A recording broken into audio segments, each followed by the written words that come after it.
Szanowni Państwo, w imieniu Instytutu Pamięci Narodowej Oddział w Gdańsku witam Państwa serdecznie na spotkaniu poświęconym szeroko rozumianej zbrodni wołyńskiej. W pierwszej kolejności pozwolą Państwo, że przedstawię naszego znakomitego gościa. Ewa Siemaszko, utytułowana badaczka, osoba, której tak badaczom problematyki, jak nawet i osobom, które choć trochę interesuje kwestia Wołynia w XX wieku, szerzej przedstawiać nie trzeba. Oto bowiem Ewa Siemaszko jest w naszej historiografii prawdziwą instytucją. Jest wraz ze swoim ojcem, profesorem Władysławem Siemaszką, osobą, która dla utrwalenia, upamiętnienia pamięci o rzezi na Wołyniu w Małopolsce Wschodniej, dla jej utrwalenia, dla jej odkłamania zrobiła więcej niż niejeden instytut naukowo-badawczy. Bez mała od 40 lat wraz z ojcem stanowi zgrany tandem, który bada, dokumentuje relacje polsko-ukraińskie w pierwszej połowie XX wieku, zwłaszcza w trudnym czasie II wojny światowej.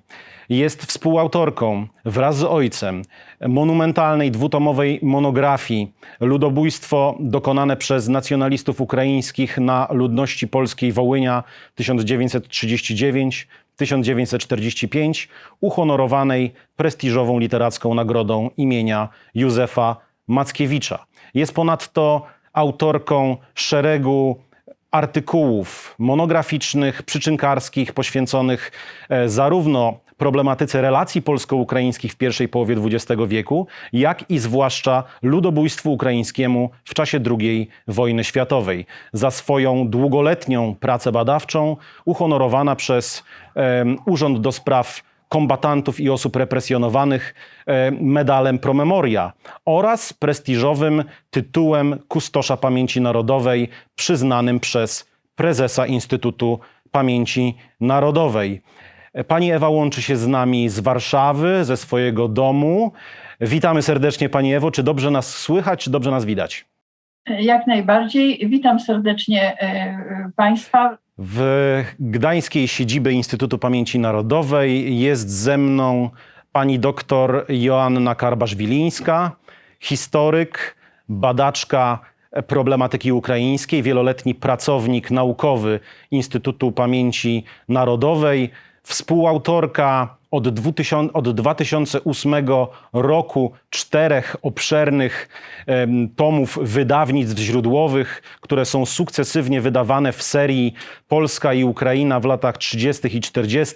Nieznane dokumenty z archiwów służb specjalnych. Ponadto jest współautorką pracy zbiorowej Polacy i Ukraińcy. Historia, która łączy i dzieli. Autorką szeregu artykułów naukowych poświęconych problematyce ukraińskiej. Nade wszystko jest autorką znakomitej monografii poświęconej partiom i organizacjom ukraińskim w okresie II Rzeczpospolitej Polskiej, związanych z osobą grekokatolickiego biskupa Stanisławowa Chrychoryja Homyszyna. Witam serdecznie pani doktor. Witam serdecznie.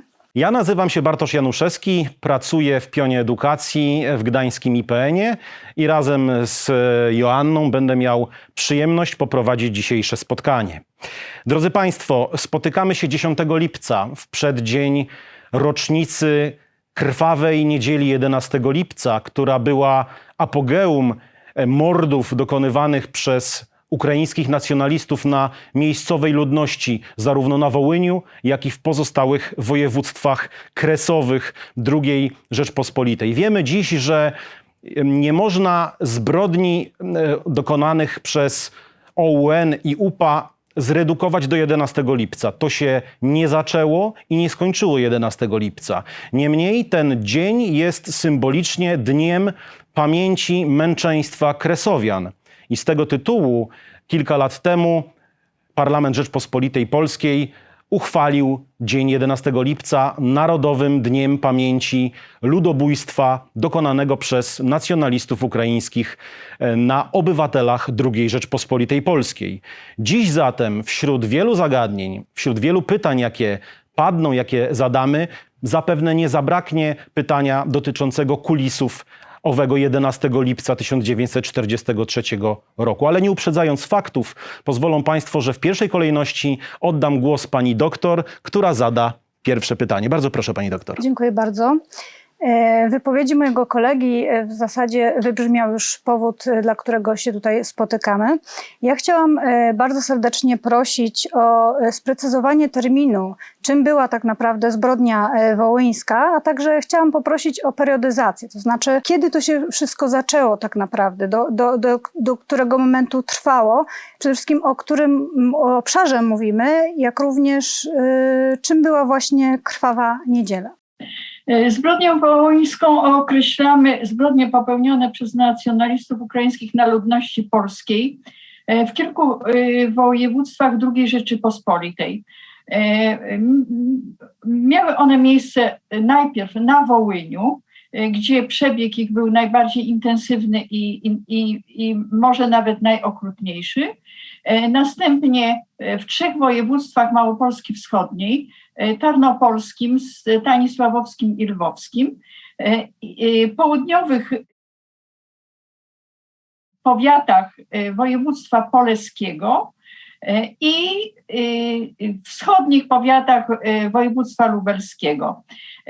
Przypomnę, że województwo lwowskie, część województwa lwowskiego przedwojennego obejmowała obecne południowo-wschodnie powiaty Polski. Zbrodnia wołyńska zaczęła się na Wołyniu w 1942 roku, ale już wcześniej, począwszy od 1939 roku, występowały ekscesy antypolskie, w tym zabójstwa, zwłaszcza we wrześniu 1939 roku po wybuchu II wojny światowej i ataku Niemiec na Rzeczpospolitą.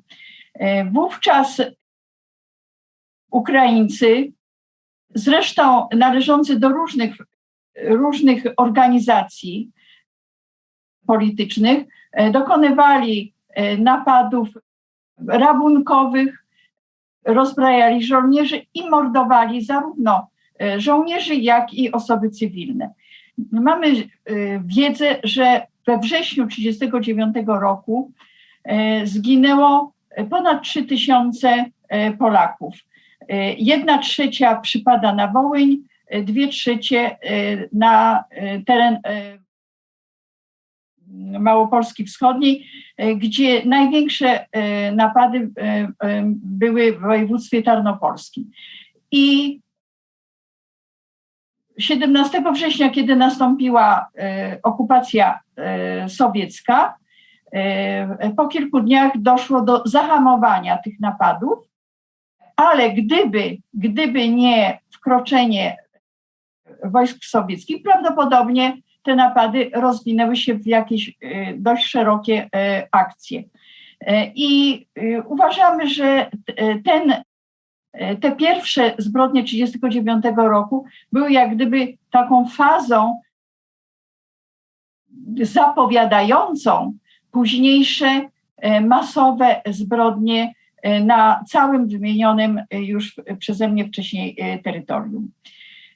Druga fala zbrodni miała miejsce w 1941 roku, w końcu czerwca i w lipcu, kiedy to przesuwał się front niemiecko-sowiecki na wschód i wówczas również dochodziło do zabójczych napadów na Polaków.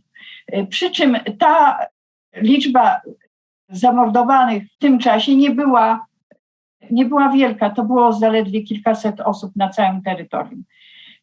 A więc rok 1939-1941 to były takie fazy przygotowawcze do tego, co nastąpiło w 1943 roku. Na Wołyniu dokonano porażającej zbrodni, która pochłonęła kilkadziesiąt tysięcy ofiar i w drugiej połowie 1943 roku te zbrodnie przesunęły się na teren z Małopolski Wschodniej, a więc na teren województwa tarnopolskiego, stanisławowskiego i lwowskiego. W tych województwach apogeum zbrodni było w 1944 roku, ale Polacy byli mordowani jeszcze w 1945 roku aż do zakończenia tak zwanej ekspatriacji Polaków, czyli wysiedleń do obecnej Polski.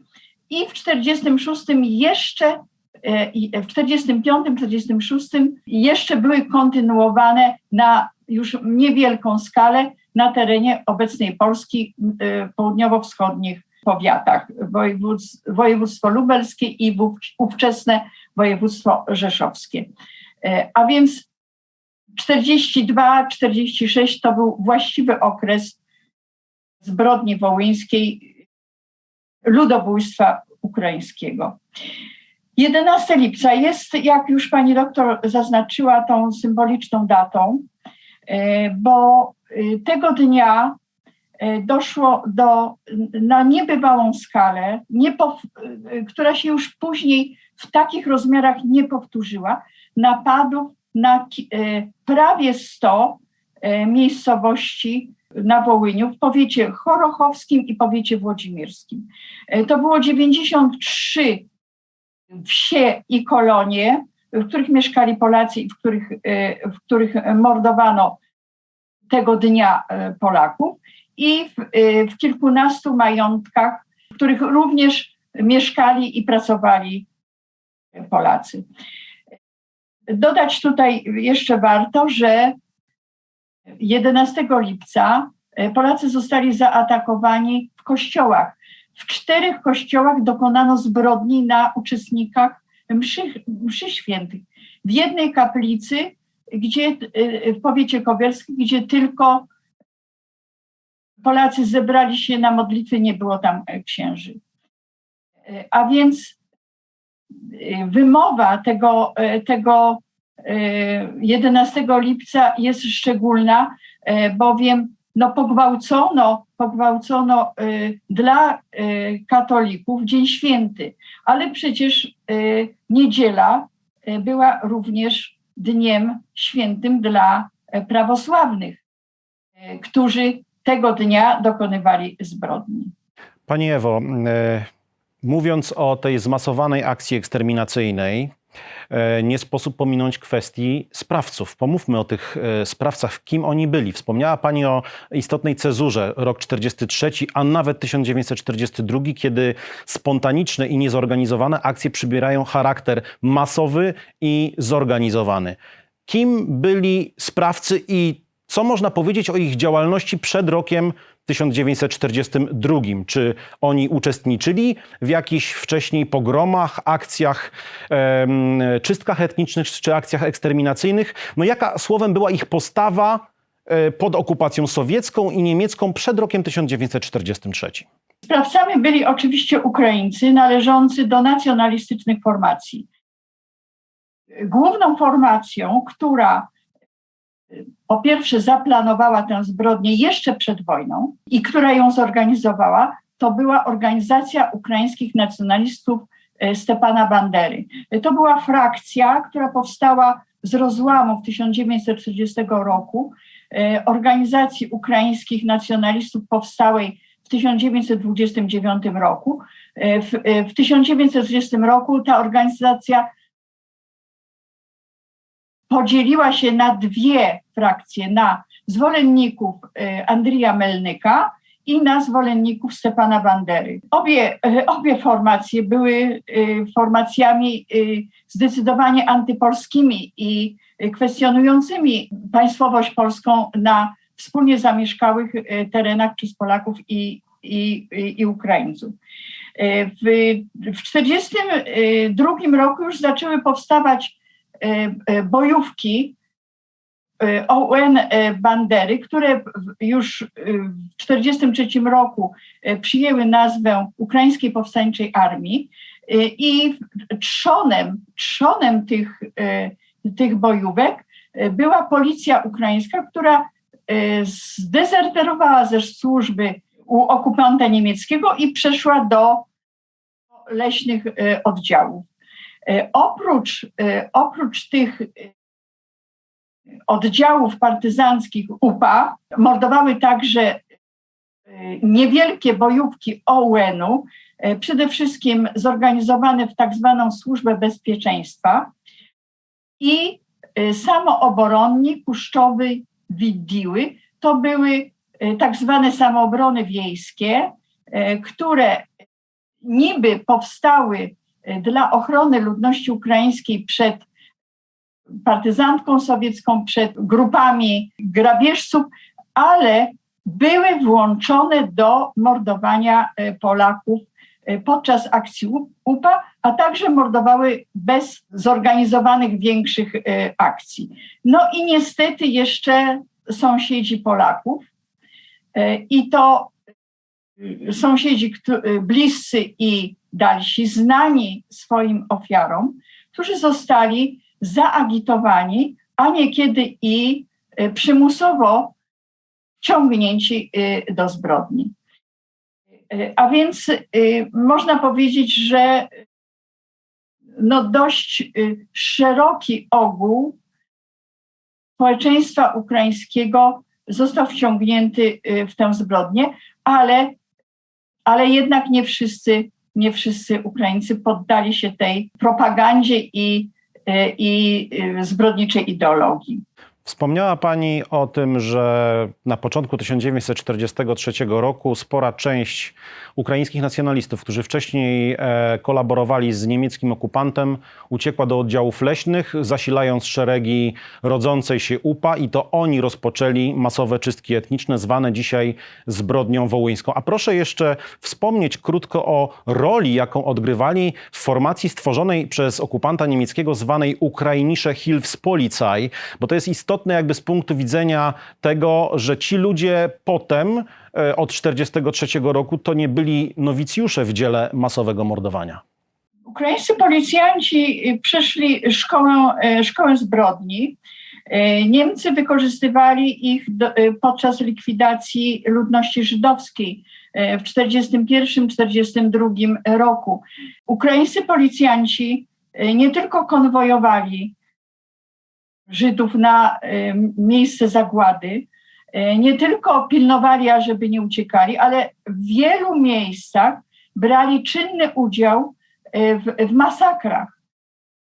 A już po zlikwidowaniu prawie całej społeczności żydowskiej na określonym terenie tropili Żydów, którzy się ukrywali, i już wtedy mordowali na własną rękę. A więc uczestnictwo ich w tak makabrycznych zbrodniach, gdzie w ciągu kilku godzin likwidowano po kilkaset czy nawet po 1000 kobiet, dzieci, starców, mężczyzn żydowskiego pokolenia, było, jak można powiedzieć, takim treningiem do postawy odczłowieczenia, i to potem również sprzyjało temu bezwzględnemu przebiegowi zbrodni na Polakach. Wspomniała Pani, że z początkiem 1943 roku, między innymi spośród policjantów, którzy zdezerterowali, ale także innych nacjonalistów ukraińskich, tworzą się formacje zbrojne, będące zbrojnym ramieniem organizacji ukraińskich nacjonalistów frakcji banderowskiej. I ostatecznie wiosną 1943 roku ta formacja przyjęła nazwę UPA, Ukraińska Armia Powstańcza. Wiemy jednak, że nie była to pierwsza formacja działająca na terenie północno-wschodnich powiatów, na terenie Polesia Wołyńskiego, zwłaszcza w powiecie sarneńskim. No i tutaj teraz moje pytanie, bowiem w wspomnieniach wielu kresowian pada na swoich prześladowców określenie, że to byli tak zwani bulbowcy.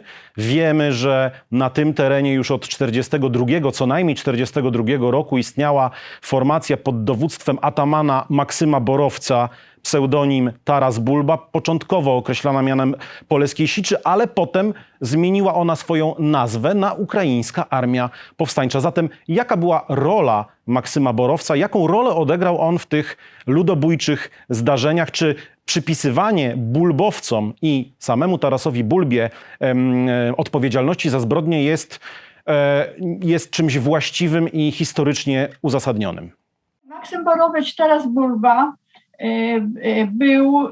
był nacjonalistą ukraińskim, co no, wyziera z jego wspomnień. Napisał książkę Armia bez dzierżawy, to znaczy Armia bez państwa. I tam wyczuwa się, nie tylko wyczuwa, ale jest to dość wyraźnie formułowane, takie antypolskie nastawienie, ale ono dotyczyło przede wszystkim istnienia polskiej państwowości. On kwestionował polską państwowość na terenach zamieszkanych przez Ukraińców. Nie oznaczało to, że jest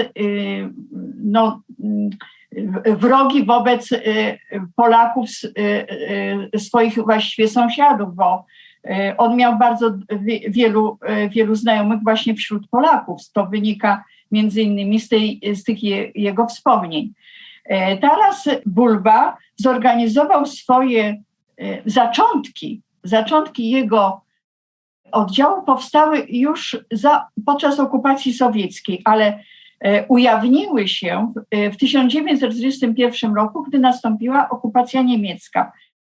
Do jesieni 1941 roku działał jawnie, likwidując pozostałości sowieckich oddziałów, którym się nie udało usunąć z Wołynia podczas ataku niemieckiego.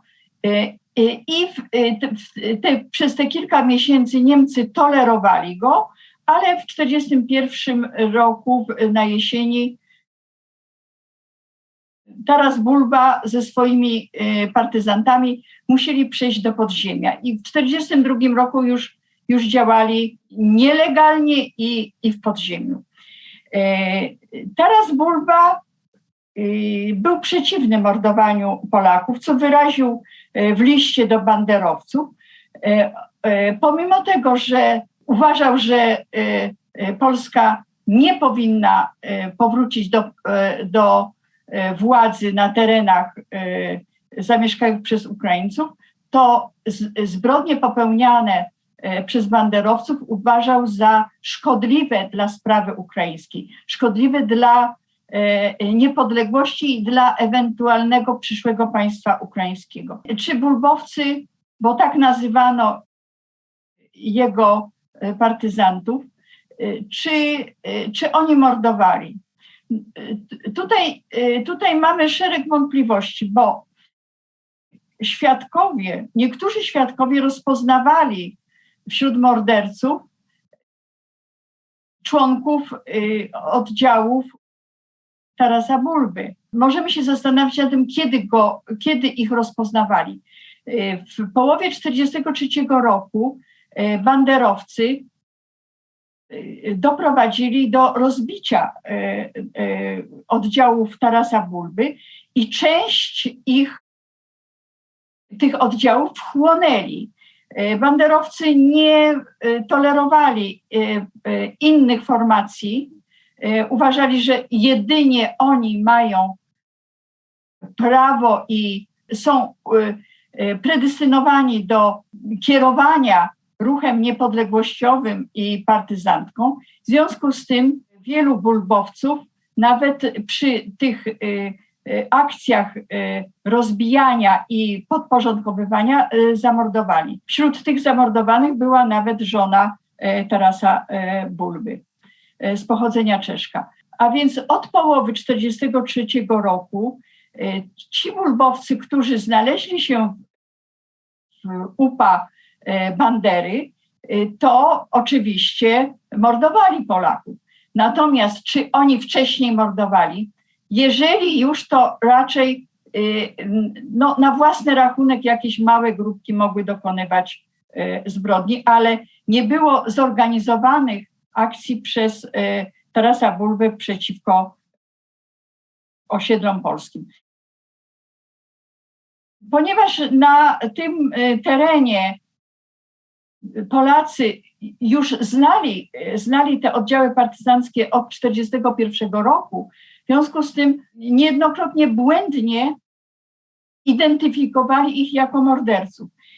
I w związku z tym w wielu relacjach właśnie występują jako sprawcy bulbowcy i to nawet na terenach, na których z całą pewnością nigdy oni nie działali, na przykład na terenie powiatu włodzimierskiego. Niektórzy świadkowie określają morderców jako bulbowców, choć na pewno byli to banderowcy. Myśmy też w ludobójstwie dokonanym przez nacjonalistów ukraińskich na Wołyniu, tej naszej dwutomowej książce, myśmy popełnili w paru miejscach błędy, ulegając tym wielu świadectwom mówiącym o tym, że mordowali bulbowcy. Między innymi błędnie zidentyfikowaliśmy sprawców pierwszego masowego napadu na Paroślę 9 lutego 1943 roku. To była pierwsza masowa zbrodnia, w której zginęło od 150 do 170 Polaków. I z całą pewnością według później odkrytych dokumentów, między innymi przez profesora Motykę, okazało się, że to była tak zwana pierwsza sotnia UPA. I jeszcze parę słów o tej nazwie UPA. Taras Bulba, stworzywszy swoje oddziały partyzanckie, nazwał je Sicz Poleska Ukraińska Powstańcza Armia. I tę nazwę późną wiosną 1943 roku banderowcy ją mu ukradli, nazywając swoje oddziały Ukraińską Powstańczą Armią. I te błędne identyfikacje, to też one mogą wynikać z tego, że były jak gdyby dwie ukraińskie powstańcze armie. Jedna Tarasa Bulba, druga banderowska. Pani Ewo, opowiedziała Pani o sprawcach zbrodni wołyńskiej. Ja chciałam zapytać o ofiary. Kim byli ludzie, którzy ginęli z rąk ukraińskich nacjonalistów? Bo wiadomo, że nawet dzisiaj sforsowane są takie niektóre teorie, że była to po prostu spontaniczny zryw uciemiężonych ukraińskich chłopów, którzy sprzeciwili się Polakom i wystąpili przeciwko tak zwanym polskim panom. Chciałam dopytać, kim byli tak naprawdę były ofiary? Banderowcy mordowali wszystkich Polaków, niezależnie od wieku, płci, statusu społecznego czy ekonomicznego. A więc ofiarami były kobiety, dzieci, starcy, mężczyźni, po prostu Polacy.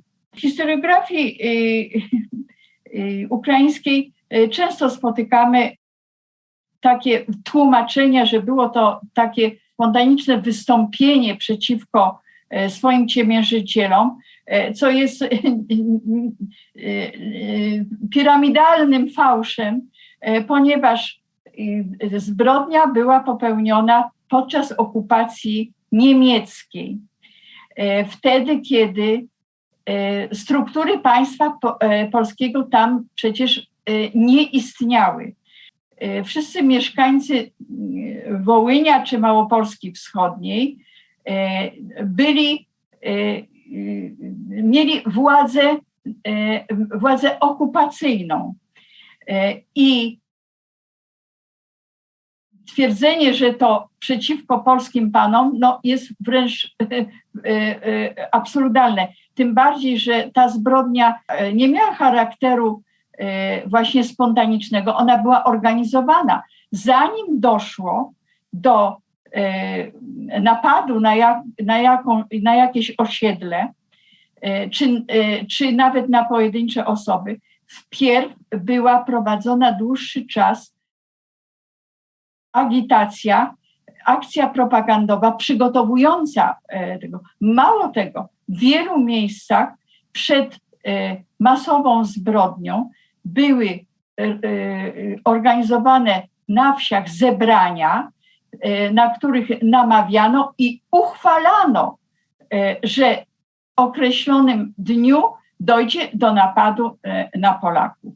A więc nie było spontanicznych akcji. Spontaniczne zabójstwa mogły być tylko, gdy Polacy byli pojedynczo likwidowani przez małe grupki Ukraińców, na przykład podczas prac polowych, gdy przemieszczali się z jednej miejscowości do drugiej. Bardzo wiele osób właśnie ginęło w takich pojedynczych, małych zbrodniach, gdzie ginęło od jednej do kilku osób. Masowe zbrodnie były starannie przygotowywane i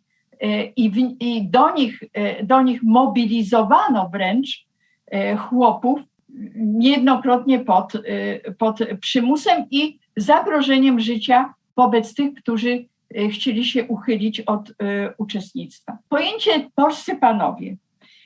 W rozumieniu polskim panem był zamożny człowiek, który wynajmował do pracy ludzi. W pojęciu ukraińskim polski pan był kojarzony z właścicielami ziemskimi jeszcze sprzed czasów uwłaszczeniowych, kiedy to zarówno Polacy, jak i Ukraińcy musieli przymusowo pracować na rzecz właściciela majątku. W 1864 roku na terenie zaboru rosyjskiego władze carskie przeprowadziły uwłaszczenie i od tamtej pory już nie było obowiązku darmowej pracy dla właścicieli majątków.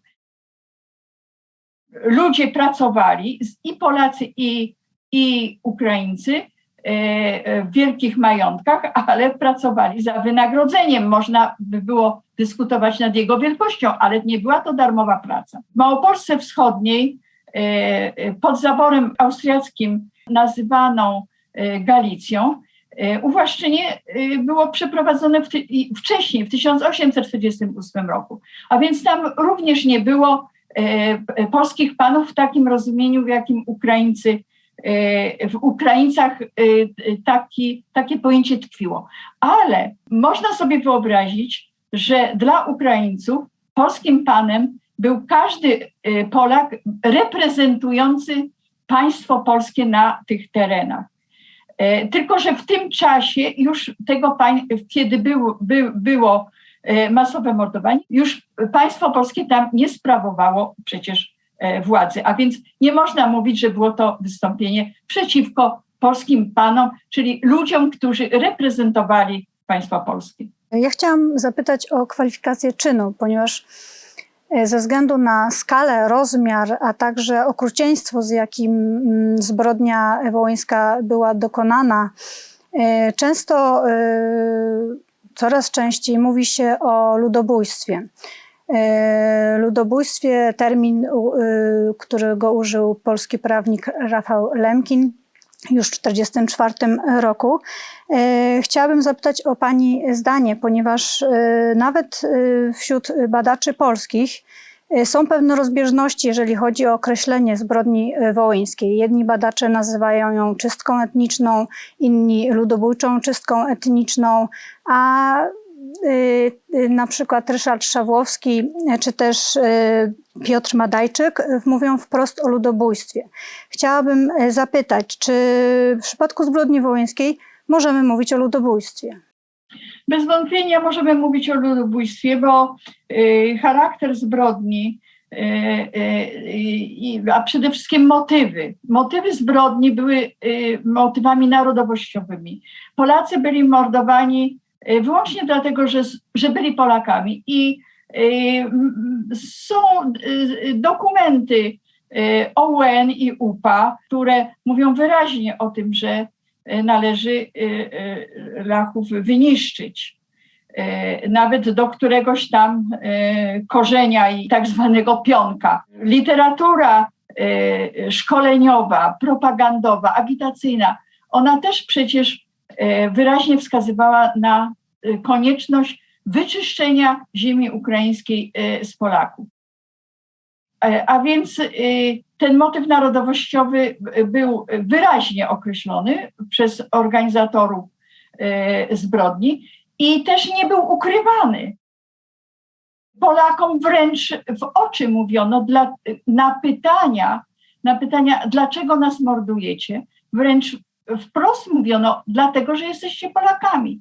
A więc tutaj wątpliwości nie można mieć, że były jakieś inne motywy pozanarodowościowymi, a więc ta zbrodnia odpowiada definicji ludobójstwa sformułowanej przez konwencję o zapobieganiu i zwalczaniu zbrodni ludobójstwa uchwalonej przez Organizację Narodów Zjednoczonych w grudniu 1948 roku. I w tej definicji motyw narodowościowy, rasowy, religijny jest wymieniany jako podstawa kwalifikacji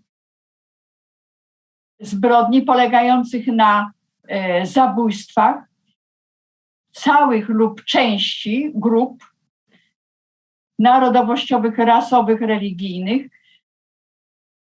i zbrodni polegających na trwałe uszkodzenie ciała i psychiki. Więc uważam, że ten termin dla zbrodni wołyńskiej ludobójstwo nie powinien być w ogóle dyskutowany. Wspomniała Pani o kilkudziesięciu tysiącach ofiar na terenie województwa wołyńskiego.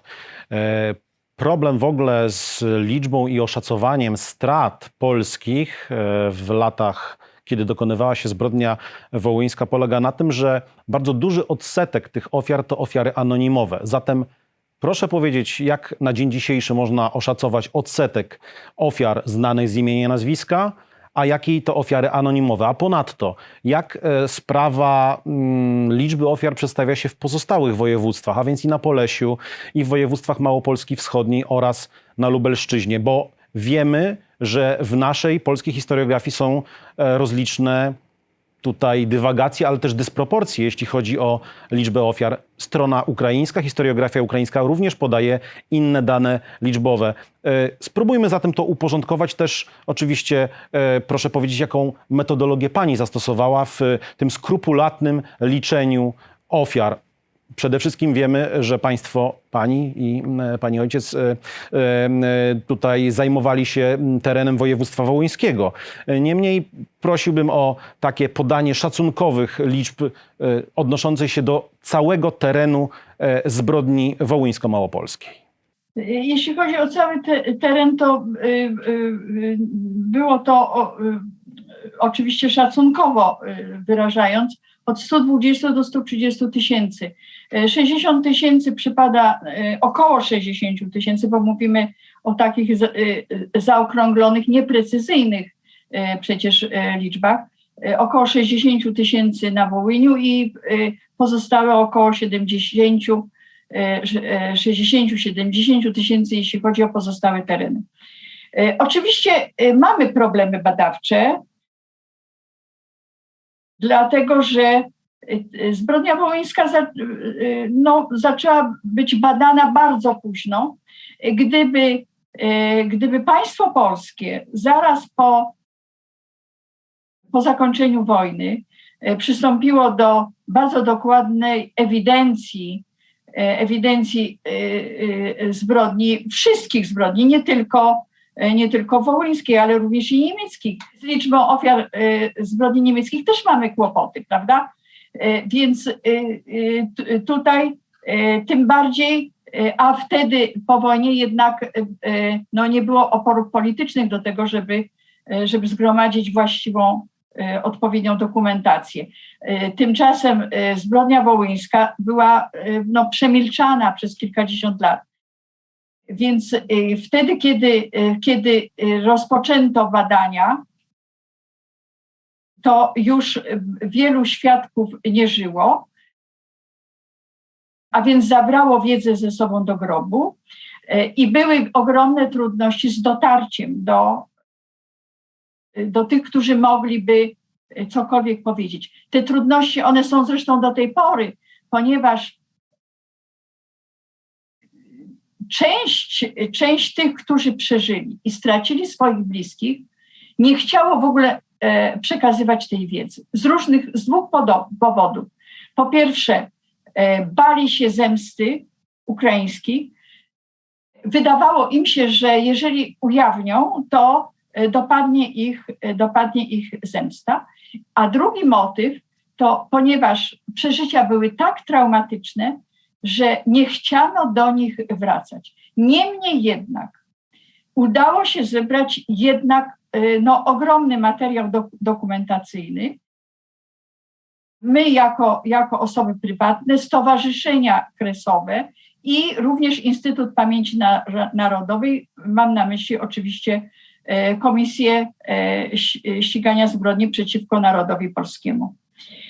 I tutaj jeśli chodzi o Wołyń, to ostatnią statystykę, której dokonałam w 2018 roku, to te podliczenia statystyczne niestety są bardzo pracochłonne, a ponieważ kontynuuję poszukiwania kolejnych ofiar, to już po 2018 roku nie podejmowałam dalszych podliczeń ze względu na po prostu szkoda czasu, bo i tak wciąż te dane się zmieniają. A więc według stanu badań na 2018 to udało się ustalić ponad 22 000 osób znanych z nazwiska zamordowanych na Wołyniu. I ponad 40 000 w ogóle zamordowanych, których mamy udokumentowanych, bo liczba, którą nam się udało je ustalić, składa się z dwóch pozycji. Jedna pozycja to są osoby znane z nazwiska i druga pozycja osoby anonimowe. A więc jeżeli wiemy, że w jakiejś tam miejscowości zginęli Polacy, to mamy tam osoby, które żeśmy zidentyfikowali i osoby, które według źródeł zostały zamordowane, ale jak na razie nie udaje się stwierdzić ich danych osobowych. No i teraz szacunek, bo ponad te 40 000 mogło zginąć znacznie więcej. Biorąc pod uwagę to, że po pierwsze niemożliwe jest dotarcie do wszystkich faktów zbrodni, bo po prostu nie będzie na to już dokumentów. Natomiast jeśli chodzi o Wołyń, to opieraliśmy się też na szacunkach dokonywanych przez polskie podziemie w latach 40. A więc tam występowały różne cyfry, ale najbardziej prawdopodobne i zgodne z szacunkiem, który podał biskup Szelążek, administrujący diecezją wołyńską, to jest 60 000. Podziemie polskie podawało 60 do 70 tysięcy. Więc te dwie, można powiedzieć, zbieżne liczby mamy prawo uznać za najbardziej prawdopodobne.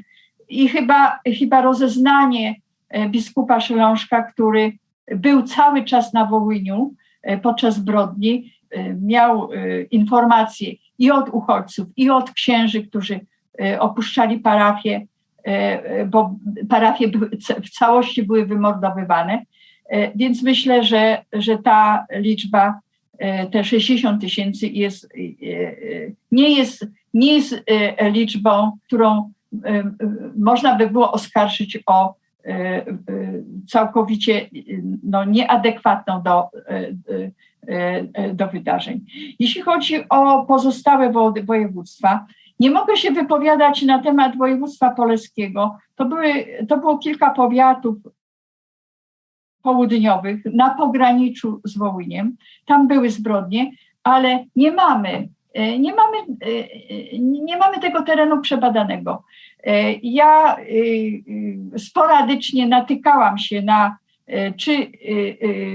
przede wszystkim na świadectwa osób, które przeżyły, ale miałam do czynienia z niewielką ich liczbą i nie miałam już czasu na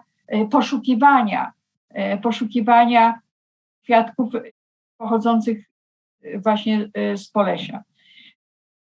Województwa małopolskie, tarnopolskie, stanisławowskie, lwowskie. One zostały dość dobrze, mimo błędów, dość dobrze opracowane przez Stowarzyszenie Upamiętniania Ofiar Ukraińskich Nacjonalistów we Wrocławiu, które opublikowało 3 tomy dokumentujące zbrodnie na tym terenie. Każdy tom dotyczy innego województwa. Jest to baza do dalszych badań, które powinny być kontynuowane, bo oczywiście społecznicy też nie byli w stanie ogarnąć wszystkich możliwych dokumentów, źródeł, dotrzeć do wszystkich świadków. I ja w 2010 roku, dokonując statystyki zbrodni również odnośnie Małopolski Wschodniej, to posługiwałam się przede wszystkim tymi 3 publikacjami, o których mówiłam. Sięgałam też do innych publikacji i częściowo dokumentów, które nie były wykorzystane przez Stowarzyszenie Wrocławskie. I na podstawie tych zebranych danych wyliczyłam, że na terenie województwa stanisławowskiego zginęło ponad 18 000 Polaków, ogółem oczywiście, to jest ta liczba szacunkowa. Na terenie województwa tarnopolskiego ponad 27 000, na terenie województwa lwowskiego ponad 24 000. I jeszcze województwo lubelskie zostało tutaj już, docierałam do różnych publikacji i dokumentów. To była też bardzo taka prowizoryczna praca. Nie można jej uznać za oddającą pełny obraz strat na terenie Lubelszczyzny. Według mojego rozeznania co najmniej 3000 Polaków zginęło na Lubelszczyźnie z rąk ukraińskich nacjonalistów. Tak by się przedstawiała ta statystyka zbrodni, ale podkreślam, prowadzone badania pokazują, że te liczby ulegają zmianom. Zdarza się, że ofiara, którą uznaliśmy za zamordowaną, jednak przeżyła, a równolegle też dochodzą coraz to nowe ofiary. I to zarówno znane z nazwiska i te anonimowe. A więc rzecz jak gdyby zdumiewająca, że jeszcze po tylu latach od tych wydarzeń udaje się zebrać nowe informacje, udaje się jeszcze zweryfikować to, co się już do tej pory ustaliło.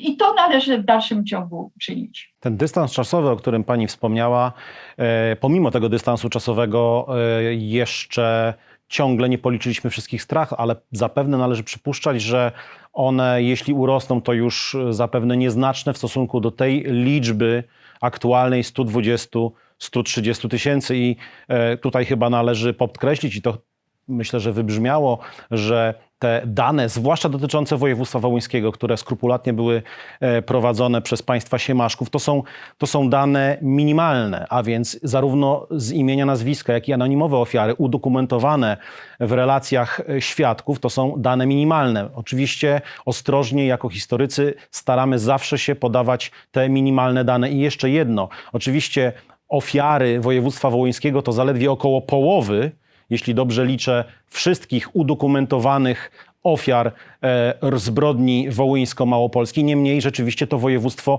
najbardziej spłynęło krwią z tych 6 województw, bo i wołyńskie, i poleskie, i 3 województwa Małopolski Wschodniej oraz lubelskie, to jednak Wołyń, gdzie ta zbrodnia się rozpoczęła, najbardziej został boleśnie doświadczony tą zbrodnią. Potem oczywiście w momencie, kiedy już nie było kogo mordować na Wołyniu, to sprawcy przemieszczali się przede wszystkim na tereny Małopolski Wschodniej, ale również na tereny Polski pojałtańskiej. Ja bym chciał Pani Ewo zapytać jeszcze o jedną kwestię, która budzi bardzo duże emocje, mianowicie o rolę duchowieństwa grekokatolickiego w Małopolsce Wschodniej, duchowieństwa prawosławnego na Wołyniu oraz na Lubelszczyźnie. Wiele relacji świadków podkreśla, że mówiąc delikatnie, część duchownych minęła się z powołaniem, część natomiast zachowywała się w sposób haniebny. Tutaj przywołuję liczne relacje z bardzo dużego obszaru, powtarzające się a to o święceniu narzędzi gospodarskich, noży, siekier podczas nabożeństw, które potem były wykorzystywane jako narzędzia zbrodni. Czasem nawet duchowni byli liderami tych lokalnych społeczności, siekierników, tej czerni czy tych samoobronnych kuszczowych widdijów. Tymczasem strona ukraińska to kwestionuje. Co możemy powiedzieć o rzeczywistej roli duchowieństwa grekokatolickiego i prawosławnego w czasie zbrodni wołyńsko-małopolskiej? Niewątpliwie to duchowieństwo było podzielone, bo oczywiście, jak wynika to z wielu źródeł, część duchowieństwa i prawosławnego, i grekokatolickiego była zaangażowana w zbrodnie, zaangażowana agitacyjnie. Z ambon padały zachęty do wyrywania konkolu z pszenicy. Konkol to byli Polacy, a pszenicą byli Ukraińcy. A więc usuwania tego chwastu z żywiołu ukraińskiego. Było święcenie przez nich narzędzi zbrodni, chociaż mamy relacje o tym, że niektórzy duchowni święcili je ze względu na zagrożenie życia. Po prostu byli zmuszeni, bo gdyby tego nie dokonali, to po prostu byliby zamordowani. I to są świadectwa od samych tych duchownych, które oni przekazali Polakom. Pierwsze święcenie udokumentowane, święcenie narzędzi zbrodni na Wołyniu miało miejsce już w 1941 roku pod Łódzkiem, w Zaborolu. Ostatnie znane nam było w 1944 roku w powiecie krzemienieckim, we wsi Wierzbowiec. Tam duchowny prawosławny przekazał informację jednej z ostatnich rodzin, które ukrywały się jeszcze w Wierzbowcu, ostatniej polskiej rodzinie, przekazał potajemnie wiadomość, że został zmuszony do poświęcenia narzędzi zbrodni, do zamordowania tej właśnie rodziny. Tej ostatniej, która tam w tym Wierzbowcu i prosił, ażeby usunęli się jak najszybciej. A więc to są wiarygodne świadectwa, ale Polacy nawet przypadkowo byli świadkami tego święcenia, zwłaszcza na Wołyniu, gdy nieświadome tego, co się może wydarzyć, koleżanki zapraszały do pójścia do cerkwi koleżanki Polki i trafiano na ten makabryczny obrzęd. A więc Polacy byli też, wiedzieli o tym nie tylko ze słyszenia od Ukraińców, ale byli nieraz świadkami naocznymi tych ceremonii zbrodniczych odbywających się w cerkwiach. Więc tu chcę jeszcze wyjaśnić, że w tej chwili historycy ukraińscy próbują tłumaczyć te zdarzenia tym, że Polacy źle interpretują święcenie, że ono miało zupełnie inne święcenie narzędzi zbrodni, że ono miało znaczenie przygotowania do zbiorów, że święci się narzędzia po to, żeby przy ich pomocy zebrać jak najwięcej płodów. Oczywiście to jest bardzo pokrętne i mylne tłumaczenie, bo jeżeli wśród tych narzędzi zbrodni święconych były nie tylko kosy, które służyły do ścinania zboża, ale siekiery, noże, specjalnie wykonywane przez kowali szpikulce do kłucia Polaków, śmiertelnego kłucia Polaków, no tego rodzaju narzędzia nie służyły do wykonywania zbiorów, a poza tym były wykonywane w różnym czasie, o różnych porach roku, a więc nie były związane ściśle z przygotowaniem do na przykład żniw. No niestety część duchowieństwa tutaj okazała się uczestnikami zbrodni, ale nie wszyscy. Byli tacy, którzy nawet stracili życie. Stracili życie, bo nie chcieli uczestniczyć w zbrodniach, nie chcieli święcić, nie chcieli nawoływać do mordowania i zostali przez to zamordowani.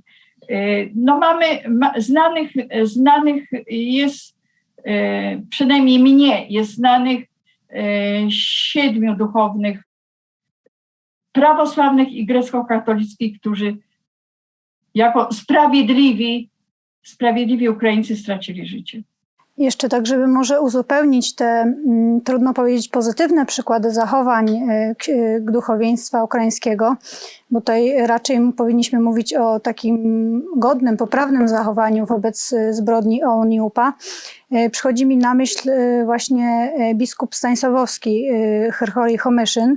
Oczywiście tutaj przywołuję województwo stanisławowskie, które, no mówimy tutaj o Wołyniu, natomiast jeśli chodzi o proporcje i statystyki zamieszkiwania tych województw przez Ukraińców, no to one są bardzo zbliżone, bardzo podobne.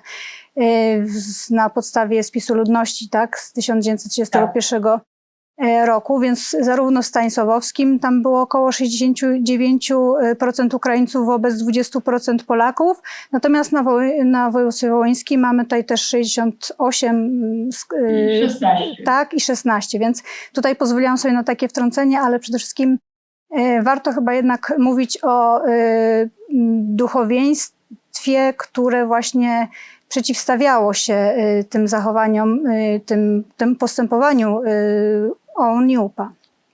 No, biskup Homyszyn to już przed wojną był bardzo mocno zaniepokojony ideologią nacjonalizmu ukraińskiego i no, jak gdyby przewidywał, że z tej ideologii no, może dojść do krwawych wydarzeń. On można powiedzieć, miał takie prorocze wypowiedzi, które później się sprawdziły, ale nie miał wystarczającej liczby zwolenników, żeby zneutralizować ten skrajny nacjonalizm, szowinizm posunięty do zbrodniczości. Zdecydowanie się z Panią zgadzam. Chciałam zapytać teraz o miejsce upamiętnień na Ukrainie. To znaczy, czy takowe miejsca w ogóle istnieją? Czy ile takich miejsc jest? Jak one wyglądają? Czy na przykład wybrzmiewa, czy na tabliczkach prawdopodobnie im towarzyszących wybrzmiewa właśnie, kto był sprawcą, kto był ofiarą? Jak to wygląda z tymi upamiętnieniami? Upamiętnień jest niewiele, biorąc pod uwagę skalę zbrodni.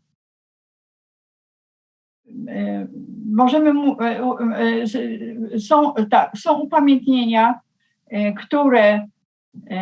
do których doprowadziło państwo polskie.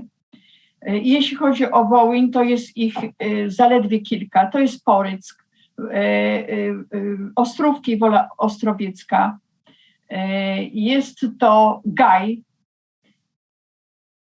i właściwie na tym koniec, jeśli chodzi o państwowe. Mogę o czymś nie wiedzieć, to pracownicy Instytutu Pamięci Narodowej, którzy się zajmują analizą wszystkich upamiętnień, może mnie sprostują. Oprócz tych państwowych upamiętnień jest kilkadziesiąt upamiętnień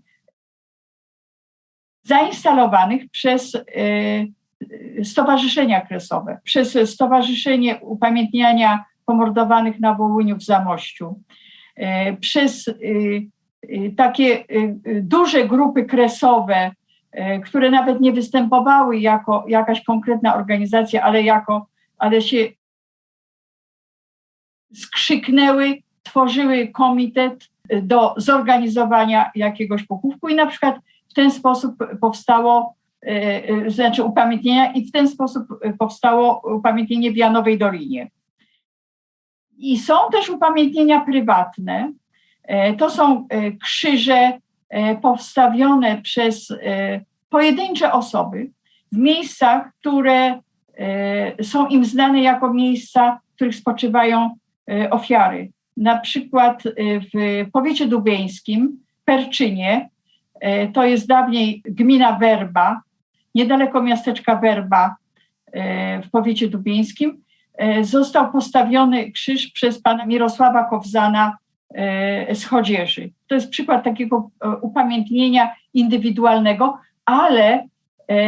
ale za akceptacją lokalnej społeczności ukraińskiej. To jest bardzo ważne, że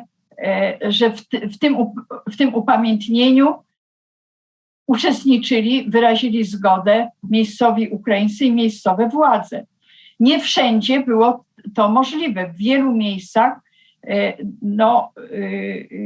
lokalne władze nie zgadzały się na jakikolwiek ślad, że w tym miejscu doszło do zbrodni i że tam leżą jakieś ofiary. Ogromną pracę upamiętniającą dokonał pan Janusz Choroszkiewicz, który w okolicy Huty Stepańskiej postawił około 30 krzyży w miejscowościach, z których zginęli Polacy w trakcie zmasowanego ataku w lipcu 1943 roku. I również dokonał tego, przekonując do tego z wielkim trudem, ale jednak przekonując lokalne władze.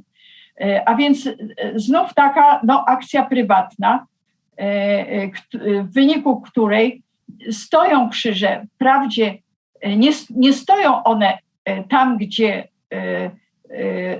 spoczywają kości zamordowanych, ale są znakiem pamięci.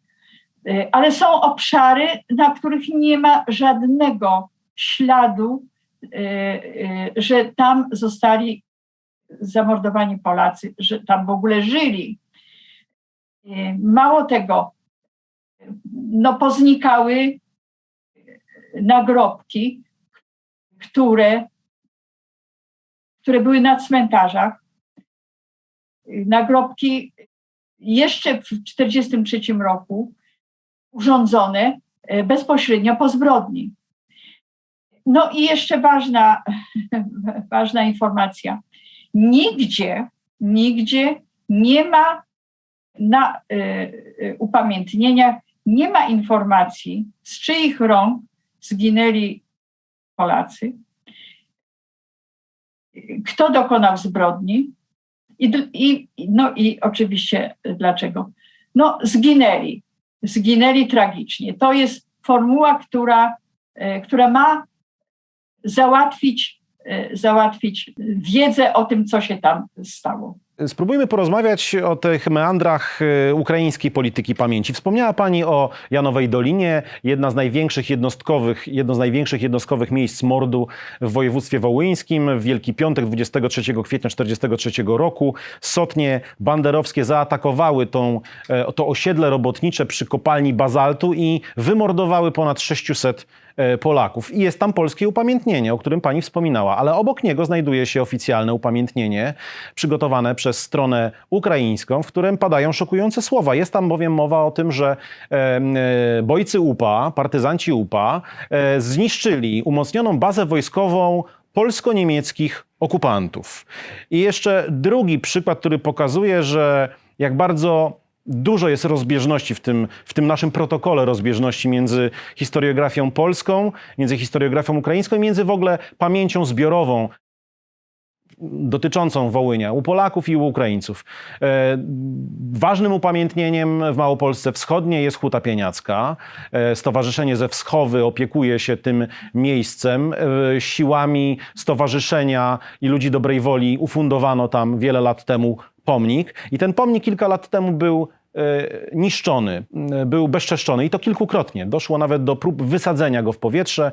Pojawiły się napisy banderowskie, śmierć Lachom, pojawiły się runy SS, pojawiła się symbolika banderowska i to jest z jednej strony, a z drugiej strony, zwłaszcza teraz, ostatnim czasem obserwujemy wiele spontanicznych przykładów ze strony lokalnej społeczności. Należy przypuszczać, że to lokalna społeczność, nieinspirowana przez władze obwodowe czy władze gminne, dokonuje uporządkowania polskich cmentarzy. I tych cmentarzy legionistów z I wojny światowej, i cmentarzy cywilnych, ale również tych upamiętnień nielicznych, które znajdują się na Wołyniu. Wiemy, nie tylko na Wołyniu, bo i wiemy, że ostatnim czasem i w Zbarażu miejscowi Ukraińcy uporządkowali polski cmentarz. Z większych miejscowości to jest Kowel, to jest Dubno i inne mniejsze osady, polskie kolonie, które padły ofiarą ludobójstwa ukraińskiego w 1943-1944 roku, takie jak Przebraże, takim jak Lubolm, takim jak Boremel, takim jak Kisielin, takim jak Rokitno.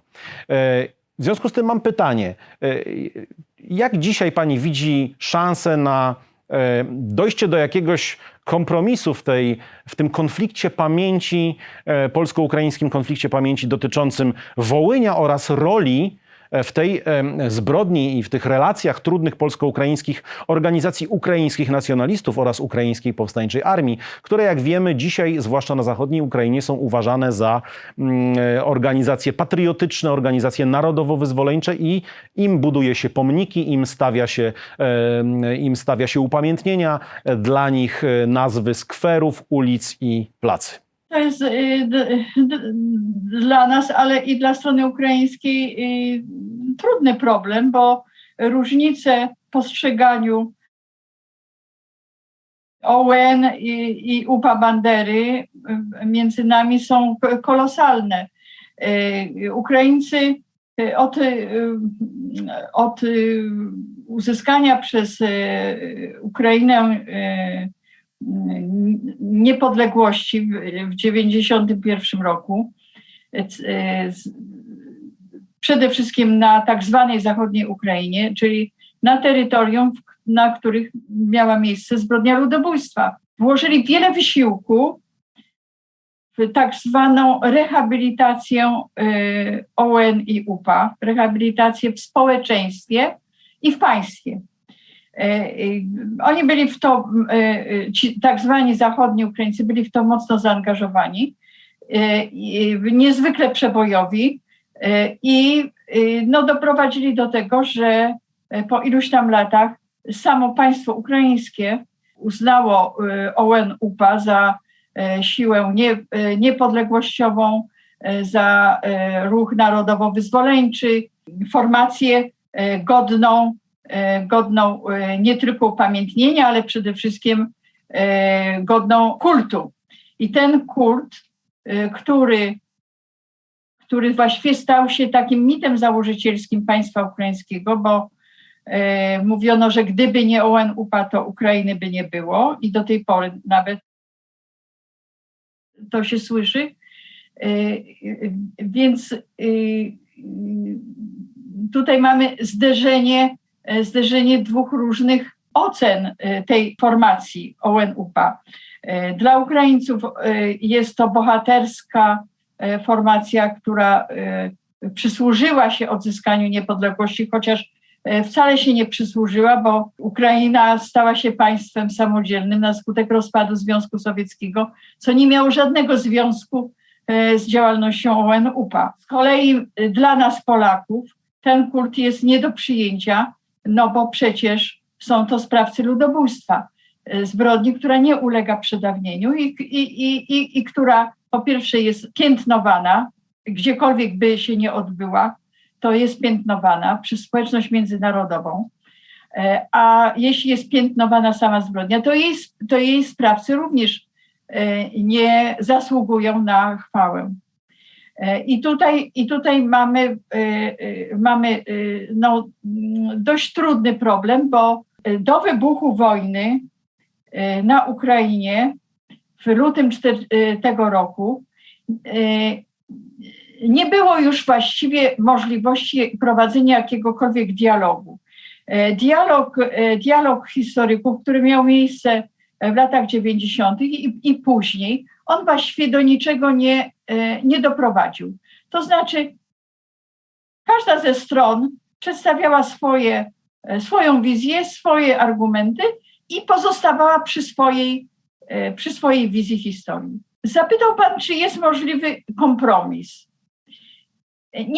Nie wiem, co miałoby wchodzić w zakres tego kompromisu, bo przecież my jako ofiary nie możemy zrezygnować z pojęcia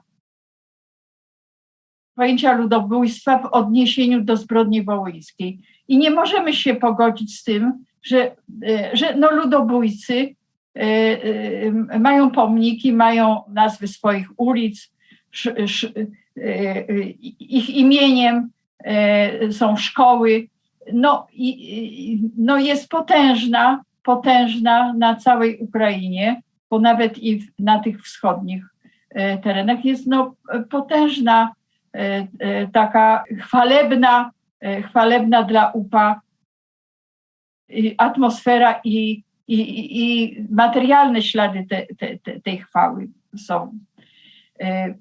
Więc nie wydaje mi się, żeby Ukraińcy prędko zrezygnowali z tego mitu, ale być może zostanie on zastąpiony, trudno powiedzieć kiedy, ale wtedy, kiedy się skończy wojna rosyjsko-ukraińska, może nastąpi zamiana tych bohaterów narodowych na tych prawdziwych, których oni już mają teraz.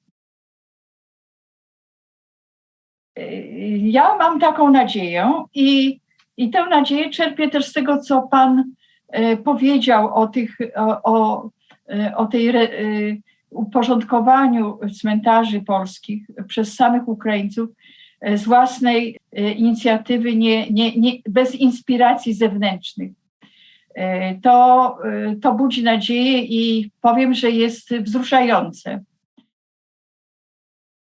Może jest to w tej chwili wyraz wdzięczności za tę wielką pomoc, jaką Ukraina otrzymuje od Polaków, zarówno ze strony państwa polskiego, jak i indywidualnych przecież osób. Czym Ukraińcy byli zaskoczeni i może właśnie z czasem okaże się, że ten kult UPA będzie słab, może nawet zaniknie i że może jednak w końcu Ukraina uzna, że zbrodnia wołyńska była zbrodnią ludobójstwa. Miejmy taką nadzieję. A jak na razie, to też musimy sami zadbać o to, żeby kult UPA, żeby on wraz z uchodźcami nie był tutaj szerzony. Ja już mam informacje o zachowaniach Ukraińców, którzy tutaj, no nawet goszcząc w prywatnych domach, nie kryją się z uwielbieniem dla UPA. Dotyczy to przede wszystkim dzieci. Widzimy, że ci przybysze do nas to przecież nie są osoby, które brały udział w zbrodni wołyńskiej, bo tych już to są, jeśli żyją, to pojedyncze osoby i na pewno nie ma ich wśród uchodźców. Ale ci uchodźcy, oni przybyli do nas z wiedzą nabytą na Ukrainie, wiedzą szerzoną, fałszywą wiedzą, szerzoną bardzo długo po 1991 roku. Ja już miałam rozmowy z Ukraińcami. Oni bardzo wierzą w to, że UPA była formacją nieskazitelną. W związku z tym rozmowy na ten temat są bardzo trudne. My musimy im przedstawiać, chociażby pokazywać im relacje tych, którzy przeżyli. Może w ten sposób dotrze do ich świadomości, że było nieco inaczej niż im się wydaje i im przekazano, a im przekazywało fałszywą wiedzę i państwo ukraińskie, i jeśli chodzi o Wołyń i Małopolskę Wschodnią, przekazywały im poprzednie pokolenia. A więc przekazywali ci, którzy brali udział w ludobójstwie, pradziadkowie, dziadkowie, ojcowie. I oczywiście przedstawiali fałszywy obraz działalności ONU-UPA. Nie przyznawali się do tego, a jak się przyznawali, to uzasadniali to też w taki sposób, który jest przecież uzasadnieniem fałszywym.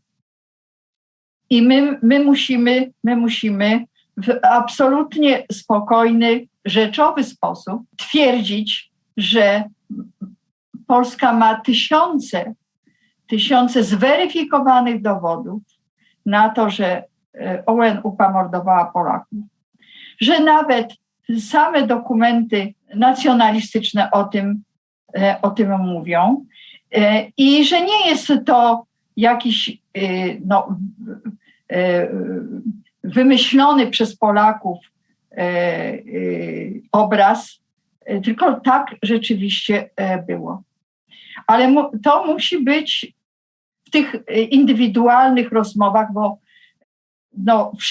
wszędzie mamy w tej chwili do czynienia z Ukraińcami. I też nie wiadomo, jak długo będą u nas przebywać. Ale te rozmowy muszą być w tonie bardzo spokojnym, nienapastliwym, bez epitetów, bez agresywności, bo przekonać można tylko przedstawiając w spokojny sposób udowodnione fakty. Można też kierować swoich rozmówców na strony internetowe Instytutu Pamięci Narodowej, chociażby na bazę ofiar, gdzie czytając losy indywidualnych osób, można się zorientować, co się tam działo. Baza nie daje takiego pełnego obrazu, ale poprzez indywidualne przypadki, które się powtarzają, można nabrać wyobrażenia, że to, co Polacy twierdzą, jednak miało miejsce. Ta gloryfikacja UPA, o której pani mówi, to stawianie na cokołach, zwłaszcza na zachodniej Ukrainie, Bandery, Szuchewycza, czy Kłaczkiewskiego, no to jest na pewno szokujące dla społeczeństwa polskiego. Trudno z punktu widzenia naszej pamięci i polskiej wrażliwości to zaakceptować. W związku z tym trudno mówić tu oczywiście o tak daleko idącym kompromisie. Są pewne granice nieprzekraczalne. To jest pewna cienka linia, której przede wszystkim osoby, które straciły swoich bliskich, a więc rodziny Kresowian, które kultywowały tą pamięć przez kilkadziesiąt lat po wojnie, nie mogą na taki kompromis pójść. Ale absolutnie oczywiście nie usprawiedliwiając tego punktu widzenia strony ukraińskiej, zwykłych Ukraińców, którzy w środkach masowego przekazu i w szkole są karmieni tą gloryfikacją i tym pozytywnym aspektem działalności UPA, no trzeba to powiedzieć, że z ich punktu widzenia dzisiaj Ukraińska Armia Powstańcza to jest odpowiednik naszej Armii Krajowej, to jest odpowiednik naszego podziemia niepodległościowego, niezłomnych żołnierzy wyklętych. Ja nie mówię, żeby usprawiedliwiać stronę ukraińską, niemniej tak jest. I mówię o tym dlatego, żeby płynnie prześlizgnąć się do tematu ważnego i też kontrowersyjnego w tych relacjach polsko-ukraińskich w czasie II wojny światowej, bowiem tak naprawdę rok 1943, kiedy rozpoczyna się to na masową skalę, to i Polacy, i Ukraińcy są w podobnej sytuacji. My jesteśmy, i Polacy, i Ukraińcy są pod okupacją niemiecką, państwo polskie nie istnieje, nie istnieje również samostyjna Ukraina. Mamy oczywiście podziemie polskie, mamy podziemie ukraińskie i oczywiście UPA to zbrodniarze, ale to również zbrojne ramię ruchu podziemnego narodowo-wyzwoleńczego ukraińskiego. I oni funkcjonują na tym terenie, oni walczą z Niemcami, oni walczą z Sowietami, oni mordują Polaków. Armia Krajowa, którą my się tak chlubimy, Polskie Państwo Podziemne, największa podziemna organizacja militarna w Europie zdominowanej przez nazistowskie Niemcy. Gdzie była wówczas Armia Krajowa, kiedy paliły się polskie wsie na Wołyniu? Dlaczego musiało tak dużo Polaków zginąć? Dlaczego oni byli tacy bezbronni w sytuacji, kiedy sotnie ukraińskiej powstańczej armii, wspierane przez siekierników, przez Czerń, były uzbrojone po zęby? Słowem, jaka była rola Polskiego Państwa Podziemnego, ale również rządu na uchodźstwie, a zwłaszcza Armii Krajowej w tych tragicznych wydarzeniach? Tutaj trzeba powiedzieć z miejsca o szalonej dysproporcji sił. Na Wołyniu na jednego Polaka przypadało 4 Ukraińców. Polacy byli rozproszeni. 300 polskich dużych osiedli było bardzo mało. Najpierw podczas okupacji sowieckiej polskie podziemie zostało rozgromione całkowicie. I od początku okupacji niemieckiej było mozolne budowanie struktur konspiracyjnych. W tym też przecież uczestniczył mój ojciec i moja matka. Trzeba mieć świadomość, że tworzenie tej konspiracji w miastach było też narażone na łatwą dekonspirację i aresztowania. I były takie, dlatego że Polacy byli śledzeni przez Ukraińców wszędzie. Byli po prostu pod nieustanną obserwacją. No, żyliśmy wśród nich, byliśmy nimi otoczeni na każdym kroku.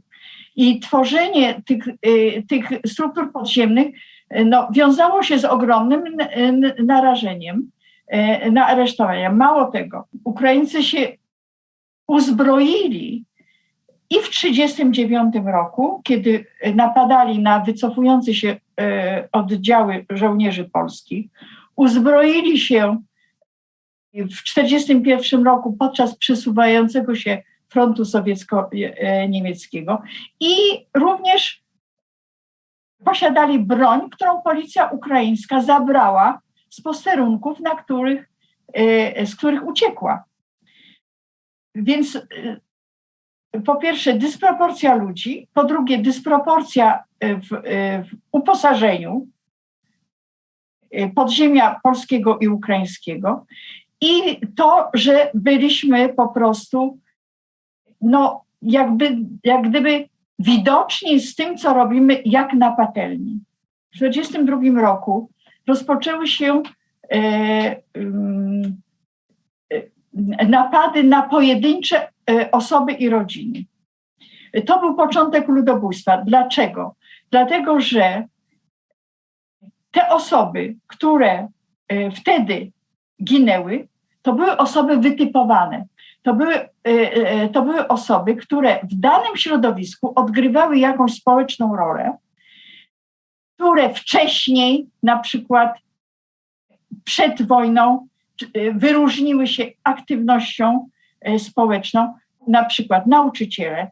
Byli to członkowie Strzelca, a więc paramilitarnej organizacji, która na Kresach funkcjonowała.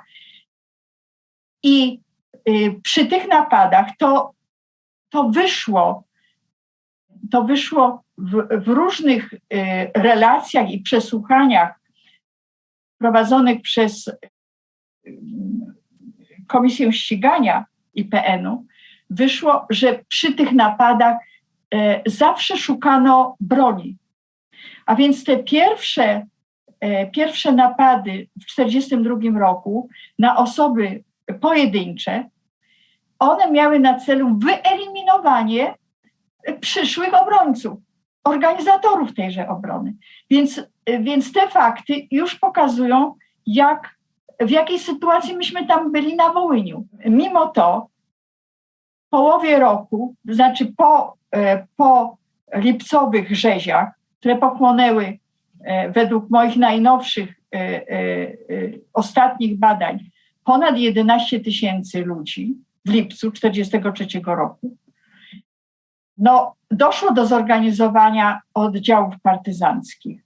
Wcześniej powstawały samoobrony, ale te samoobrony były za słabe, żeby mogły się utrzymać. One kolejno były likwidowane albo same nawet rezygnowały, przenosząc się do większych skupisk Polaków, jak na przykład samoobrony w okolicy Huty Stepańskiej, przenosiły się do samej Huty i tam następowało połączenie sił. Ale to wszystko było taką rozpaczliwą próbą obrony. Zarzuca się, że Polskie Państwo Podziemne, znaczy rząd w Londynie, Armia Krajowa generalnie, że nie udzieliła pomocy. Na Wołyniu Armia Krajowa w tych strukturach, które zaistniały, robiła co mogła. Zarzuca się, że nie przybyła pomoc z centralnej Polski. Ja wstrzymuję się od oceny, czy rzeczywiście był to błąd, czy było to zaniedbanie i czy można w ogóle było udzielić tej pomocy. Dlaczego ja się od tego wstrzymuję? Dlatego, że uważam, że ten temat powinien być przedmiotem bardzo dokładnych badań, analiz. Po pierwsze, trzeba zrobić inwentarz sił Armii Krajowej na terenie całego obszaru jej istnienia w momencie, kiedy rozpoczęły się rzezie. Następnie trzeba zanalizować, jakie było uzbrojenie, czym dysponowała ta Armia Krajowa poza Wołyniem i jakie miała tam zadania, do czego była używana. A następny jak gdyby etap to jest symulacja, co by się działo, gdyby na Wołyń przybyły oddziały z generalnego gubernatorstwa. Jak by na to zareagowali Niemcy? Jak by zareagowała na to sama UPA? I jak by na to zareagowała partyzantka sowiecka, która przecież od 1942 roku buszowała po Wołyniu, zwłaszcza po północnym i wschodnim. I taka symulacja powinna być przeprowadzona, bo oskarżać nam obecnie, kiedy nic nam nie grozi w tej chwili, nikt nas nie morduje, nie mamy nad sobą okupanta, który tępi pod ziemię wszędzie, no to oskarżać jest łatwo. Ale najpierw trzeba przeprowadzić bardzo solidną analizę, jakie były faktyczne możliwości i jakie byłyby konsekwencje.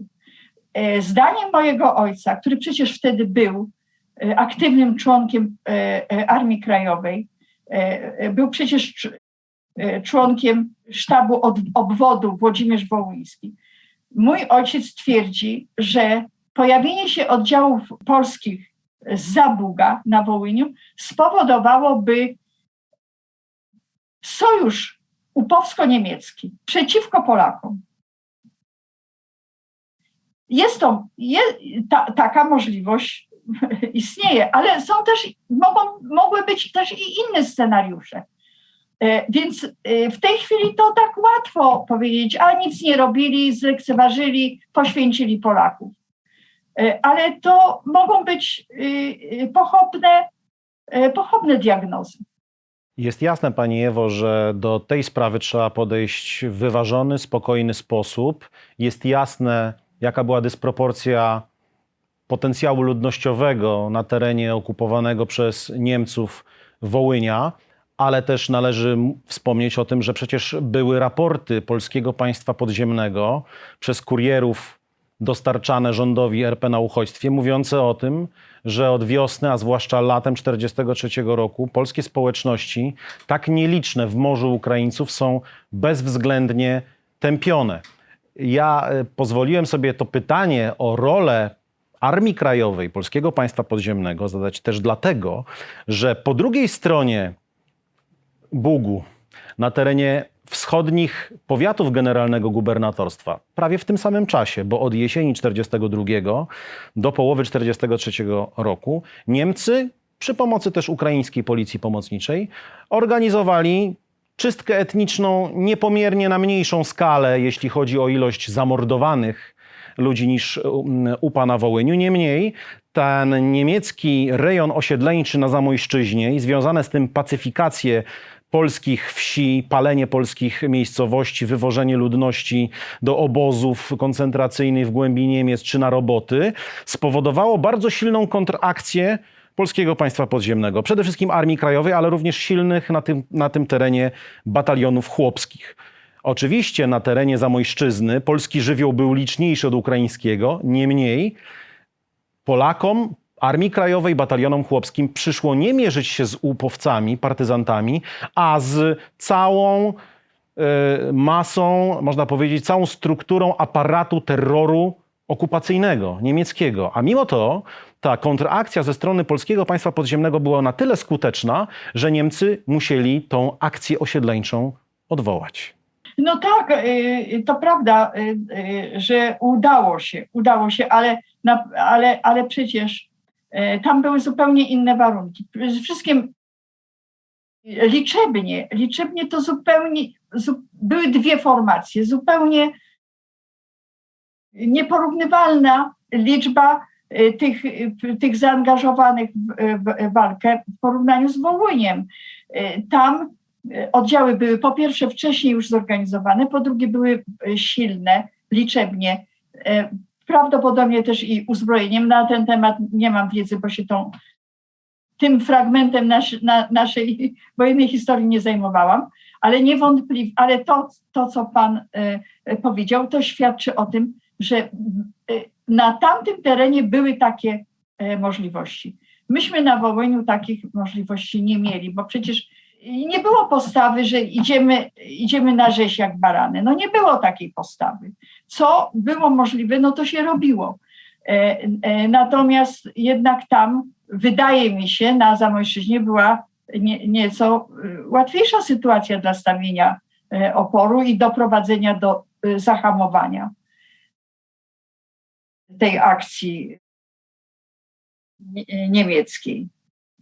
Więc Trzeba rzeczywiście przeprowadzić solidne badania i wtedy dopiero formułować jakieś sądy, które by były i wyważonymi, i oddającymi, zgodnymi z ówczesną prawdą, bo w tej chwili po tylu latach można w tych ocenach popełniać błędy.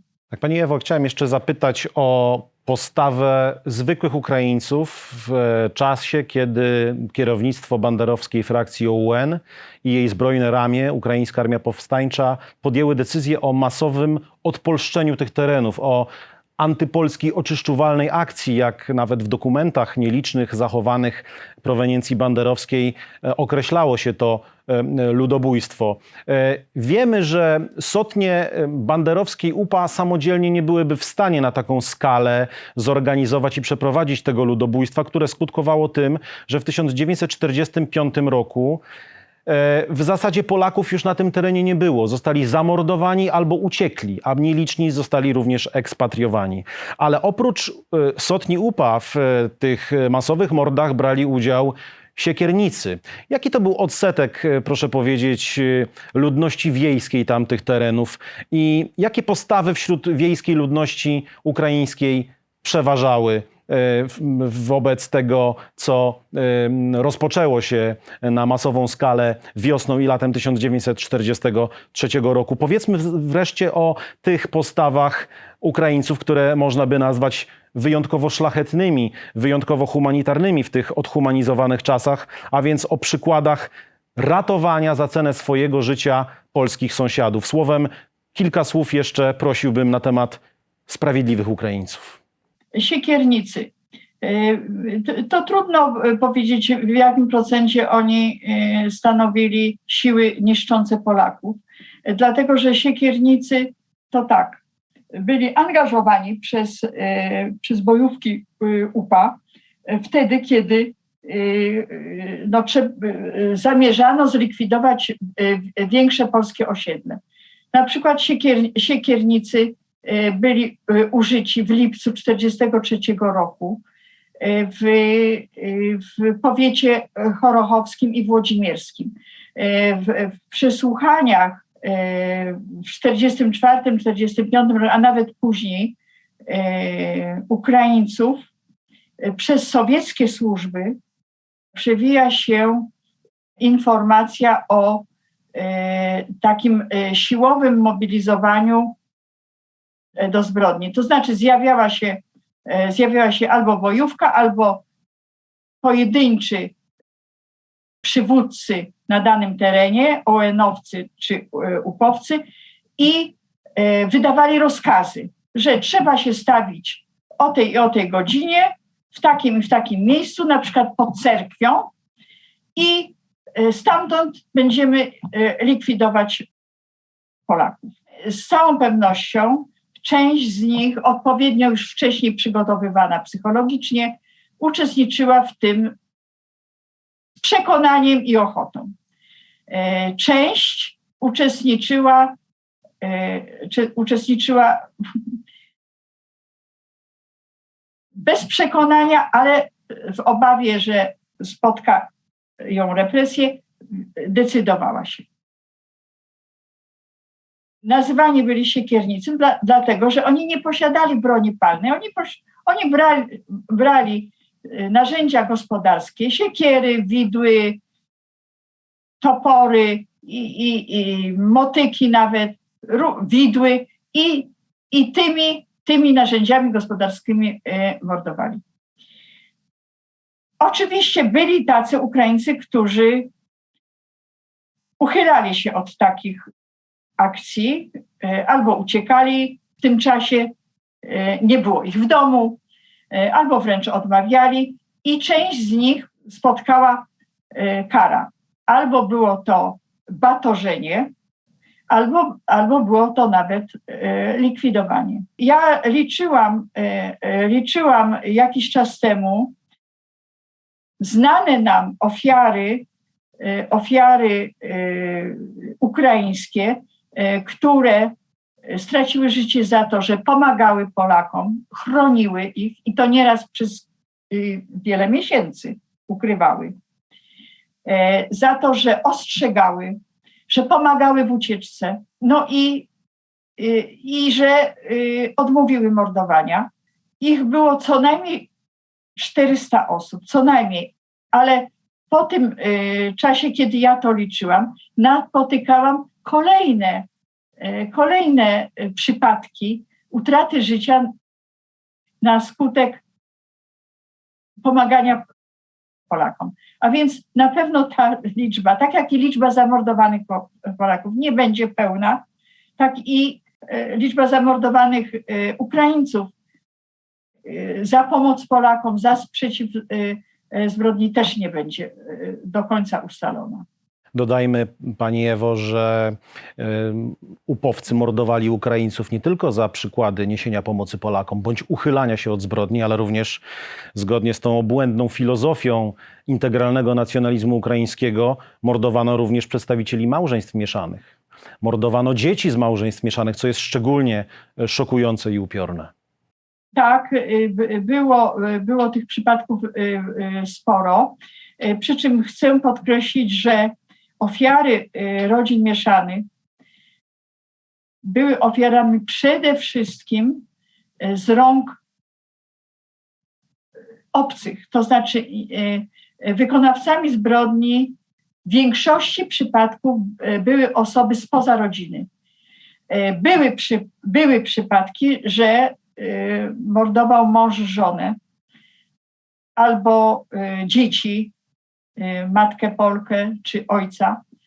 Nie było ich tak dużo w stosunku do tych przypadków, gdzie zostali zgładzeni przez osoby spoza rodziny.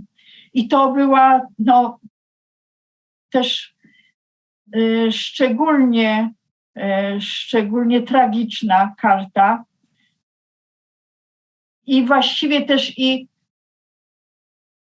ta karta działalności ONU-PA ją definitywnie dyskwalifikuje z bycia w panteonie bohaterów.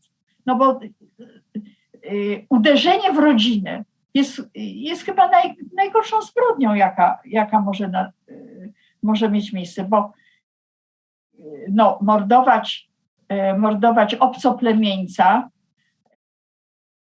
który jest poza społecznością ukraińską, no to jeszcze można to jakoś nie zaakceptować, ale uznać, że tak było. Ale jeżeli już się morduje mieszane małżeństwa, a w dodatku jeszcze były wypowiadane takie rasistowskie twierdzenia przy tej okazji, że mówiono, że Ukrainiec czy Ukrainka, którzy weszli w związek z Polakiem, skazili ukraińską krew. A więc też jest to taka haniebna karta tej działalności UPA. Ja jeszcze chciałam wrócić do podziemia polskiego na Wołyniu. Na Lubelszczyźnie były dwie formacje, Armia Krajowa i Bataliony Chłopskie. Wbrew temu, co niektórzy historycy, nieliczni co prawda, ale zdarzają się, twierdzą, że na Wołyniu były bataliony chłopskie, jest nieprawdą. Nie ma śladów zaistnienia jakichkolwiek oddziałów, które by można było zakwalifikować jako bataliony chłopskie. Fakt, że delegat rządu na Wołyń, Banach, mianował szefem 8 okręgu batalionów chłopskich, czyli Wołynia, Zygmunta Rumla, nie stanowi dowodu na zaistnienie batalionów chłopskich.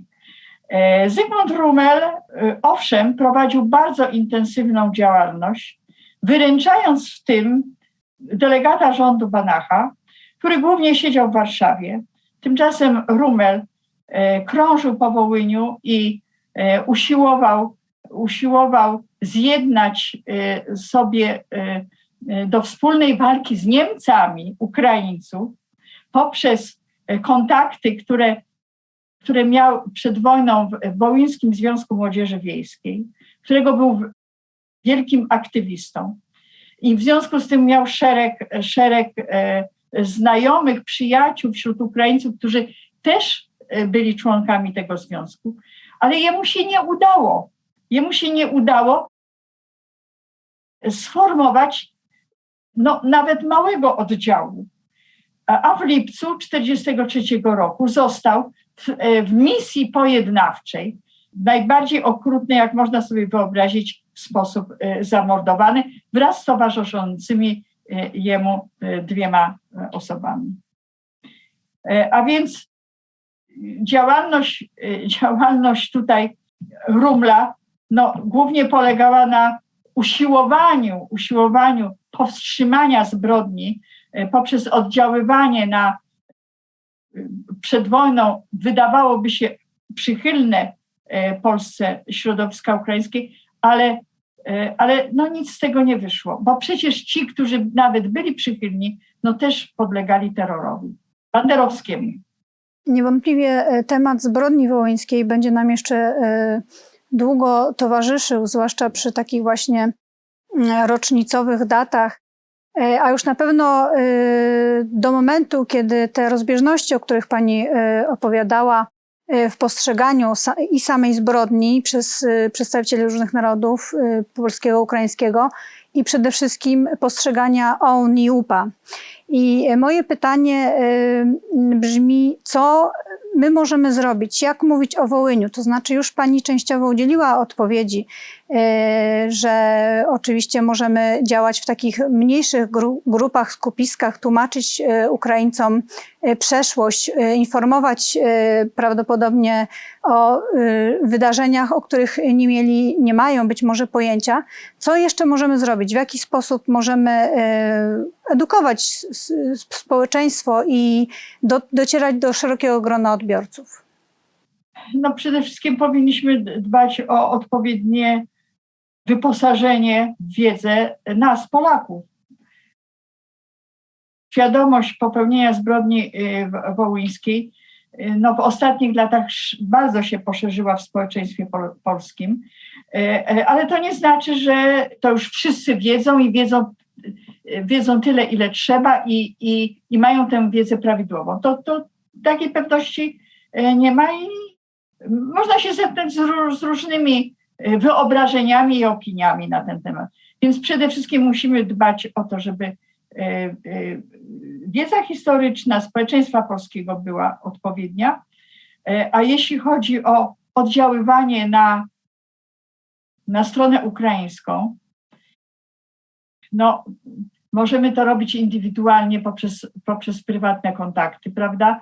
Możemy to robić poprzez akcje edukacyjne i tutaj może właśnie Instytut Pamięci Narodowej spróbował organizować spotkania z uchodźcami, zwłaszcza z tymi, którzy tu zamierzają osiąść w Polsce na stałe. Bo według sondaży około 46% uciekinierów z Ukrainy rozważa pozostanie w Polsce na stałe, a więc byłaby to jakaś duża grupa, którą należałoby jakoś edukować. I oczywiście jeszcze władze polskie, które w ostatnich latach usiłowały doprowadzić do odblokowania upamiętnień, odblokowania prac poszukiwawczych na Ukrainie ofiar nie tylko zbrodni wołyńskiej, ale również ofiar z rąk sowieckich i niemieckich i jeszcze o ekshumacji i nastąpiła przez ostatnie 3 czy 4 lata całkowita blokada ze strony władz ukraińskich i nie można było przełamać tego oporu do tego, żeby wpuścić Polaków na Ukrainę i pozwolić im poszukiwać swoich ofiar i je upamiętniać. Więc no, zadanie to niewykonane dla polityków pozostało. Czy to się uda? Trudno powiedzieć. No, w tej chwili Ukraina jest przecież pochłonięta walką o istnienie państwa ukraińskiego. Ponosi ogromne ofiary i odpowiedź może być taka, że my w tej chwili nie mamy ani możliwości, ani warunków ku temu, żeby z wami w tym zakresie współpracować. Ale może z czasem to się zmieni. Wydaje mi się, że trzeba być mimo wszystko optymistami, bo te optymistyczne sygnały już pojawiły się, jak wymienione porządkowania cmentarzy polskich na Wołyniu, o którym mówił pan Bartosz Janiszewski.